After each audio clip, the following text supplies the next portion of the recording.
And it gunks up our relationship. Remember one of the classic ways that God described our relationship with him? He described it like the fruit and the branches, or the branches and the vine. And he would say, it's like there needs to be this vital connection so that the life and the energy and the values and the perspective and the strength of Jesus can just flow into you. And when it does, you can actually live the way you're supposed to live. But if you refuse to forgive, it's like you've cut yourself off from your source of real spiritual life, strength, and health. And you can only wither up and die. And so I know we would say, you know what? I don't want to forgive. And God goes, oh, you're just killing you.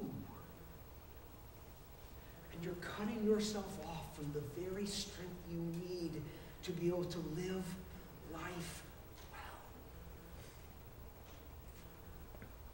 So let it go.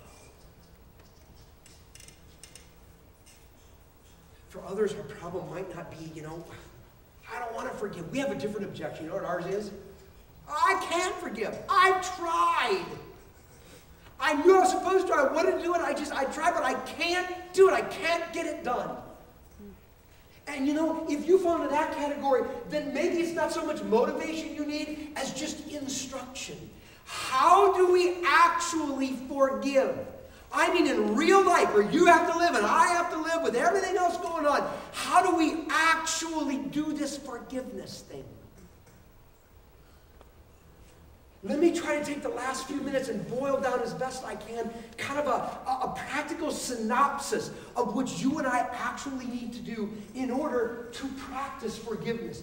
First of all, I think the Bible will say there are things we've got to keep in mind. If we don't keep this in mind, we'll never be able to forgive. Here's the first one. This is profound.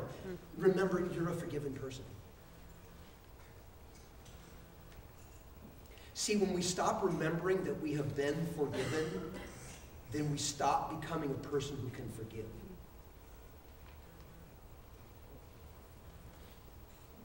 Ephesians 4 says that we are to forgive others even as God, for Christ's sake, has forgiven us. Have you been forgiven? I have. I have lied. I have cheated.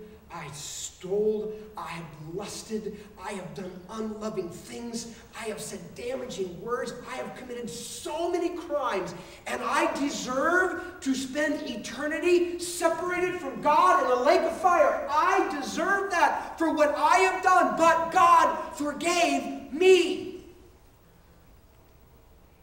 And I know what it's like to have been criminal and committed crimes and deserve punishment, and yet to be forgiven. And because I know that, I can in turn pass that along to others. Anybody know who Chuck Colson is? Back in the early 1970s, he was on the administrative staff of then President Richard Milhouse Nixon. He was known as the hatchet man, because he would do all of the dirty work. He would do all the political tricks and maneuvering in order to advance his president and his party. He did not even care if they were immoral. Here's what the media said about Chuck Colson in the early 1970s. They said, I quote, "He is incapable of humanitarian thought," end quote. And then with Watergate and the cover-up, he ends up going to prison. He spent 7 months of a 3-year term at the Maxwell Maximum Security Prison in Alabama.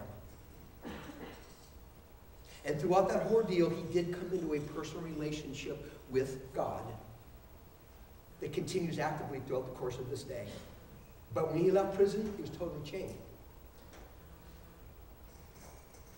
Because he looked at prisoners and he realized what kind of life they had. The condition in some of the prisons was inhumane. Should it be a luxury hotel? Probably not. Should it be humane? Absolutely so. He began to look at the criminal justice system and see some incredible inequities in it. He began to see what happened to families when people were incarcerated. And he decided he was going to champion the cause of the prisoner. He has challenged the church to step up to the plate and get something done. He created a program called Angel Tree, which provides Christmas presents to children whose dads or moms are incarcerated. He has led the charge worldwide to bring equity to the criminal justice system and humane treatment to prisoners while they were incarcerated. He has such a heart of compassion to people who have broken the law, because he had broken the law. And he gets it. And he goes, yeah, I know. I've been there too. And so rather than writing you off, I'm going to be kind and show compassion.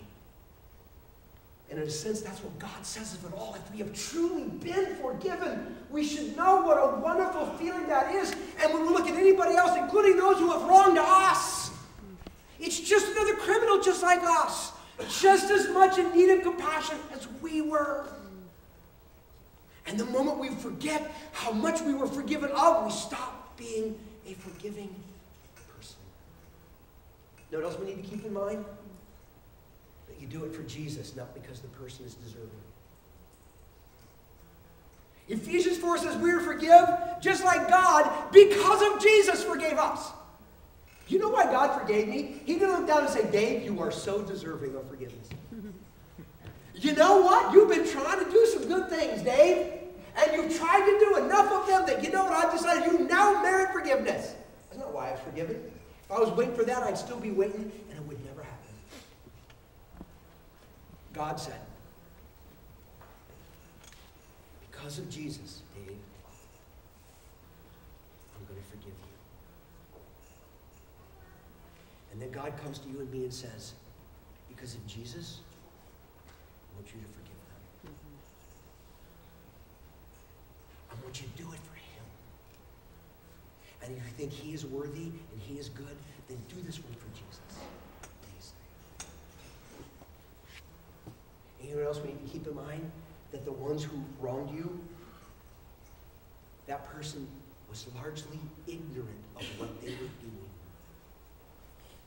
Are they responsible? Absolutely. Did they, could they, should they have known the magnitude of the crimes? Yeah, probably so. But marking it down, they were largely ignorant of exactly the damage they were doing when they committed the wrong against you. And when we recognize the fact that they were largely ignorant of all the damage that they were doing in the act they did, it helps us to have compassion in the situation. See, I get this from Jesus. Remember Jesus hanging on the cross?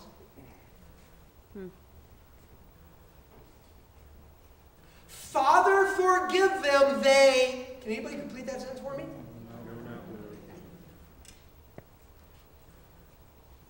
He's looking down going, yeah, okay, they are responsible for what is happening. But God, they really don't get it all. They don't see the big picture. They do not realize everything that is going on. They're blind to so much stuff. They're caught up in so many other things. And so God, I just want you to know, if you could extend forgiveness to them, I'm asking that you might do it because they're largely ignorant of the very damage they're doing at this particular moment. They just don't get it all. How many times have we seen stories where somebody commits an unspeakable crime and they get caught, and when they get caught, you hear them talk and they say things like, I don't know what I was thinking. I don't know how I could be so stupid.